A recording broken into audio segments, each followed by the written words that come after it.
নমস্কার, moms and daughter ওয়ার্ল্ডে সবাইকে স্বাগতম। আজ বুধবার জামাই ষষ্ঠী। এখন বাজে ভোর 4:50। ভোরবেলায় অল্প অল্প আলো দেখতেই পাচ্ছ তোমরা। এখন সকাল সকাল আজকে আমাকে উঠতে হয়েছে। এই আমার ছোটো বৌদি গাছের ফুল তুলছে। আমার ভাইজি জুজুবুড়ি সে দাঁড়িয়ে আছে। সে প্রায় 2 বছর বাদে এবছর একটু জামাই ষষ্ঠীতে যাচ্ছে মামার বাড়িতে। তো যেহেতু ট্রেনে আজকে ভীষণ ভিড় হবে, সেই জন্য বৌমণি একটু ভোরবেলায় ওকে নিয়ে বেরিয়ে যাচ্ছে। দাদা পরে যাচ্ছে, দাদার কাজ আছে, কাজ সেরে সে পরে যাবে। বৌমণি সকালেই চলে যাবে। তো ট্রেনটা হচ্ছে 5:05, তাই ওদের তো 10-15 মিনিট আগে বেরোতেই হবে। তাই তারা এখন এই সাইকেল করে স্টেশনে যাচ্ছে, ওখান থেকে ওরা ট্রেনে করে চলে যাবে। ভোরবেলা ট্রেনটা একটু ফাঁকা ফাঁকা থাকবে। আর এত গরম, ভোরবেলাতেও যেন শান্তি পাচ্ছি না। তবুও দেখো পাখিগুলোর কুজন, তাই প্রথম দিকে আমি একটু থেমেছিলাম, কোনো আওয়াজ আমি দিইনি পাখির আওয়াজগুলো শোনার জন্য। দেখো ওই যে পাখিরা উড়ে যাচ্ছে, তারা বেরিয়ে পড়েছে ঘুরতে। চারিপাশে একদম নিস্তব্ধ। কিন্তু কে বলবে বলো, এখন 5টাও বাজেনি। একদম রোদের যা তাপ বুঝতে পারছি, সারাদিন যে কি হবে কে জানে। আজ অত্যাধিক গরম। এই যে এখন বাজে সকাল 9টা। এখন আমরা মন্দিরে চলে এসেছি ষষ্ঠী ষাট দেওয়ার জন্য। সকাল 9টাতেই রোদের তাপটা একবার শুধু দেখো। তোমাদের আমি ভোরের তাপটাও দেখালাম, আর সকাল 9টা। এরপরে তো এখনও বেলা 12টা 2টো সব রয়েছে। গাছগুলোও যেন একদম নিস্তেজ হয়ে পড়েছে।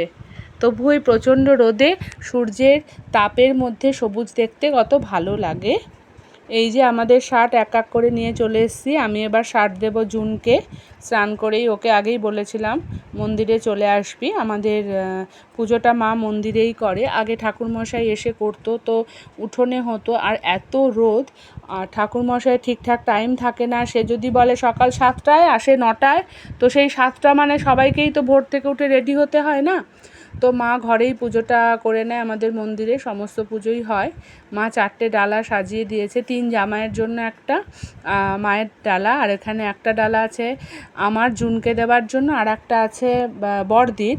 আর একটা বড় ডালা মা সকালবেলায়, দাদা যেহেতু বেরিয়ে গেছে, দাদাকে করে শার্টটা দিয়ে দিয়েছে। দাদার ডালাটা আমি জুনকে দিচ্ছি। আমাদের এই সব পাকুড়, বট পাকুড় এইসব নিয়ে নিয়ম আছে। আর স্নান করার সময় তো এই দুব্ব, যেটা সকলেরই নিয়ম থাকে, দুব্বটা নিয়ে পাখা নিয়ে স্নান করতে হয়, আম নিয়ে। জুনকে শার্ট দিচ্ছি। আমিও গত বছর আসিনি, মা আমার কাছে ছিল, এখানেই ষষ্ঠী হয়েছিল। এবার মা দিচ্ছে জুনকে শার্ট। এখন জুন শুধু একাই, আর আমি আর বড়দি আছি। আর আমার ছোটদি আসতে পারেনি, কারণ ছোটদিরও তো মেয়ে জামাই ঘরে আসবে। তো এরকমই হয়, ওরা দুপুরবেলায় ওরা থাকে ওখানে, ছোটদি মেয়ে জামাই আসে, ছোটদি থাকে। আর বিকেলবেলায় ছোটদি, আমার জামাইবাবু আর আমার বোনঝি জামাই সব চলে আসে, রাত্রিটা এখানে কাটায়। মা তার ছোটো জামাইকে শার্ট দেওয়া শুরু করেছে, কারণ আমার বড় জামাইবাবুর আসতে একটু দেরি হবে, সে মাকে জানিয়ে দিয়েছে। আর ছোটো জামাইবাবুর আস্তে আস্তে রাত হয়ে যাবে। অ্যাকচুয়ালি কি, ওয়ার্কিং ডেতে ছোটো জামাইকে ছুটি নিয়ে যেতে হয়েছে।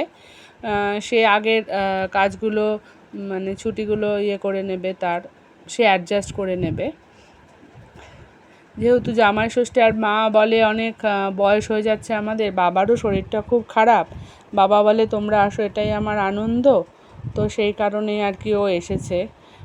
স্বাভাবিকভাবেই অফিস করে ওকে আসতে হয়েছে রাত্রিবেলাতে, আগের দিন। কষ্টকর। আর এই প্রচণ্ড গরমে ও তো জানিয়েই দিয়েছে যে জামাই ষষ্ঠীটা শীতকালের জন্য তুলে রাখবেন, শীতকালেই ষষ্ঠী হবে। তখন মা বলছে তখন তো আম কাঁঠাল পাবো না, বলছে আম কাঁঠালের দরকার নেই, তার থেকে বরং ওই লেবু টেবু শীতকালের ফল দিয়ে ষষ্ঠী হবে। কিন্তু আরাম তো হবে, যে আসে তারও কষ্ট, যারা কাজকর্ম করে তাদেরও কষ্ট। কাজেই শীতকালে জামাই ষষ্ঠী আপনি করে দেন আমাদের জন্য অন্তত। তো এই চলছে আর কি। এবার মায়ের সুতো বাঁধার পর্বও হয়ে গেছে। মা আবার রান্না করতেও চলে যাবে। তবে সব রান্না মা করবে না, আমার রান্নার পিসি দিদিটা আসবে রান্না করতে। আর আজকে আমার জামাইবাবুদের আবদার কি আমি রান্না করব। তো সেই জন্য কিছুটা আমি করব, কিছুটা আমার মা করবে, কিছুটা রান্নার দিদি আমাদের হেল্প করে দেবে, সব জোগাড় যন্ত্রগুলো করে দেবে। আর এই মোটামুটি এই একজনকে হওয়ার পরে মা, এরপরে বড় জামাইবাবু আসলে তারপরে মা একটু খাবার দাবার খাবে আর কি। আর ছোটো জামাইয়ের কোনো ঝামেলা নেই, সে বলেই দিয়েছে। ছোটো জামাই বলে না, মায়ের 3 জামাইয়েরই খাওয়া দাওয়া নিয়ে কোনো ঝামেলা নেই। তার মধ্যে ছোটো জামাই আসার আগেই বলে দিয়েছে যে আমি ওই টোস্ট খাবো। তো মাকে বললাম তুমি লুচি তরকারি করে কি করবে। বড় জামাই বলেছে সে দই চিড়ে খাবে, কাজে কোনো সমস্যা নেই। ছোটো আর মেজো জামাই তো রাত্রে আসছে। আমার জুনকে শার্ট দেওয়ার পরে এবার বড়দিও করবে। বড়দির ছেলেও তো এখানে নেই, ও তো বাইরে থাকে। আর সর্দি তো ওখানেই করছে। তো এই সব পর্ব মিটে যাওয়ার পরে আমরা সব ঘরে গিয়ে তারপরে রান্না বান্নার কাজ শুরু হবে। সবাই কাজে হাত লাগাবো। অত্যাধিক গরম। আর আমার মেয়ের হাতে ফলের ঝুড়িটা দিচ্ছি, সে যেন ধরতেই পারছে না, এমন একটা ভাব তার। হাতে সুতোটা বেঁধে দেব, বেঁধে দিয়ে তারপরে দিদিও বড়দিও করবে। ওকে এই নতুন জামাটা পরে আছে, এটা ওর মৌমণি মানে ওর মামি ওকে দিয়েছে, এটা ষষ্ঠী উপলক্ষে। বলেছে আমি তো চলে যাচ্ছি, তুমি কিন্তু ওকে স্নান করি এই জামাটাই পরিও। তো ঠিক আছে। এবার বড়দি দিচ্ছে ডালাটা। আমি জুনকে বললাম তুই এবার দাদাভাইয়ের ডালাটাও তোকে নিতে হবে, দাদাভাইয়ের নামে যেটা সেটা। আর শার্টও তোকেই প্রথম নিতে হবে, এছাড়া আর কোনো উপায় নেই। তুই আছিস একমাত্র এখন এখানে। আর যদি জুজু বুড়ি থাকতো সে পেত। আর অনেক দিনই রিজু পাই না, রিজু চাকরি পাওয়ার পর থেকে প্রায় আমাদের শার্টটাও পাই না আর কি। এবার 2 বোনে হাওয়া দিতে শুরু করে দিয়েছি। কি প্রচণ্ড গরম, মানে সাজগোজ তো দূরের কথা, এমনিই থাকা যাচ্ছে না। সাজগোজ আর কি করব আমরা। তো এই চলছে আমাদের পর্ব। এরপরে গিয়ে দেখতে হবে মা আবার কী করছে। তবে আমার মা আজকে একটা মাছের রেসিপি করবে নতুন, দেখা যাক সে কি করে। এইবার মা আমার বড় জামাইবাবু এসছেন দুপুরবেলা, তখন প্রায় 12টা 12:30 বেজে গেছে। তো এখন বড় জামাইবাবুকে মা শার্ট দিচ্ছে। প্রদীপটা জ্বালানো হয়েছে, কিন্তু গরমের মধ্যে ফ্যান জ্বালানো যাচ্ছে না, তো আরও কষ্ট হয়ে যাচ্ছে। ফ্যানটা চালানো যাচ্ছে না, তাহলে প্রদীপ নিভে যাচ্ছে। তো মা বলে দিয়েছে যে প্রদীপটা একটু জ্বলুক, তারপরে আবার ফ্যানটা চালিয়ে দিয়েছে। আর পারা যাচ্ছে না সত্যি। এই ষষ্ঠীটা যে কেন গরমকালে হলো, শীতকালে হলেই ভালো হতো। আর গরমটাও পড়ে গেছে অত্যাধিক।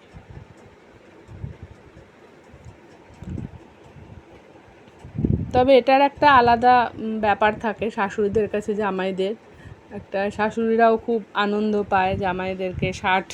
তারপরে তারা জামাই শ্বশুর বাড়িতে গেলে সবসময় আদরের জিনিস, কিন্তু এটা একটা বিশেষ দিন আর কি। সেই দিন একটু শ্বশুর শাশুড়ি সবাই মিলে যত্ন করে জামাইদের। তারা কি খাবে, কি তাদের পছন্দ, সেই সব দিকে একটু নজর দেয় বেশি বেশি করে। আমরা বলা বলি করছি সামনের বছর তো আমার ভাগ্নেরও বোনপোটারও বিয়ে, ওরও তো জামাই ষষ্ঠী। তো এখন জানি না অবশ্য শ্বশুরবাড়িতে ষষ্ঠী অনেকে তো থাকে না, আছে কি নেই। এই যে আমার মা। তুমি পমফ্রেট মাছটা কি ফ্রাই করবে ম্যারিনেট একা একা চুপি চুপি করে ফেললে, আমায় বললে না তো। আমি ভাবলাম এইটা একটু করব ভিডিও। এখন বলো আমাকে কি কি দিয়ে ম্যারিনেট করেছো। প্রথমে মাছটা কাটার পরে ভালো করে ধুয়ে নিয়েছি। তারপরে এতে নুন, আদা বাটা, রসুন বাটা, লঙ্কা বাটা দিয়ে ম্যারিনেট করে রেখেছি। তারপরে পাশে নিয়েছি 4 চামচ কর্নফ্লাওয়ার আর 4 চামচ বেসন। অনেকটা মাছ তো, তার সঙ্গে 2টো ডিম দেবো। আর ওইটা কি মা? এটা গোলমরিচের গুঁড়ো, একটু লবণ দিয়েছো? লবণ দিয়েছি। একটু বলো আমাকে তুমি বলছো না। একটু লবণ দিয়েছি, গোলমরিচের গুঁড়ো। লবণ তো সব কিছুতেই দিতে লাগে। লবণ দিয়েছি, গোলমরিচের গুঁড়ো, কর্নফ্লাওয়ার, বেসন। আর 2টো ডিম দিচ্ছ? আর 2টো ডিম দিচ্ছি। এবার তুমি কি করবে? এবার এটাকে ব্যাটার তৈরি করব। ডিমটা গুলিয়ে নেবো এর সাথে। আর এইটা তুমি কতক্ষণ ধরে ম্যারিনেট করে রেখেছো? তা ঘন্টাখানিক। ও ঘন্টাখানিক করে রেখে আজকে ষষ্ঠীর পুজো টুজোর জন্য চলে গেছিলে? হ্যাঁ হ্যাঁ। আচ্ছা আচ্ছা। পুজো টুজো মিটলো, তারপরে এসে এখন আরম্ভ করলাম। ও আচ্ছা, তাহলে তুমি ব্যাটারটা এবার রেডি করে নাও। এবার তুমি কি ব্যাটারটা হয়ে গেছে মা তোমার? হ্যাঁ, ব্যাটারটা হয়ে গেছে। হ্যাঁ। এইবার ব্যাটারে ডুবিয়ে তুই এরকম এরকম করে তুলে নিয়ে তেলের মধ্যে দিবি। ওহ, আমি ভাজবো মা হ্যাঁ, আজকে? তুই এগুলো ভেজে খাবি। Thank you. তাহলে ভাজবো। তোমার রেসিপিটা আমি শেষ করি আজকে। টাটা। এবার মাছটা আমাকে দিয়েছে ভাজতে, তো আমি এই মাছটা ফ্রাই করলাম। আর তোমাদের সাথে মায়ের এই রান্নাটা একটু শেয়ার করার একটাই কারণ, আমার মা না অসাধারণ সুন্দর রান্না করে, কিন্তু সেই সময় তো আর এত কিছুর মানে এরকমভাবে ফোনের আয়োজন বা সব কিছু ভিডিও করার এই চলটা এতটা ছিল না। কিন্তু আমার মা এত নতুনত্ব রান্না বান্না করতো কি বলবো। আর আমি যেটুকু যা শিখেছি সেটা কিন্তু আমার মায়ের থেকেই শেখা। যা কিছু এবার আমিও একটু এক্সপেরিমেন্ট করার পর মাকে বলি, মা এটাকে এইভাবে করব। তো ভাজা হয়ে গেছে, খেতে দিয়ে দিয়েছি। আজকে খুব সিম্পল খাওয়া দাওয়া, তার জামাইদের অনারে। তারাই বলেছে যে পোলাও আর চিকেন। এই আমার ছোটো জামাইবাবু চলে এসছে। আর রাত্রিবেলা এখন রাত 11টা বাজে, তো আমার জামাইবাবু আর দিদিকে মা এখন এই শার্ট দেবে সর্দিকে। দেওয়ার পরে এর সাথেই আজকের ব্লগটা আমি শেষ করছি। আর তোমাদের যদি আমার এই ব্লগটা ভালো লেগে থাকে অবশ্যই তোমরা লাইক করো, কমেন্টস করো, সাবস্ক্রাইব করে দিও যারা এখনও সাবস্ক্রাইব করোনি। চলো, শুভরাত্রি। আমার মা তার ছোট মেজো মেয়ে আর মেজো জামাইকে শার্ট দিয়ে আজকে ষষ্ঠীটা পালন শেষ করুক। সবাইকে টাটা, সবাই ভালো থেকো।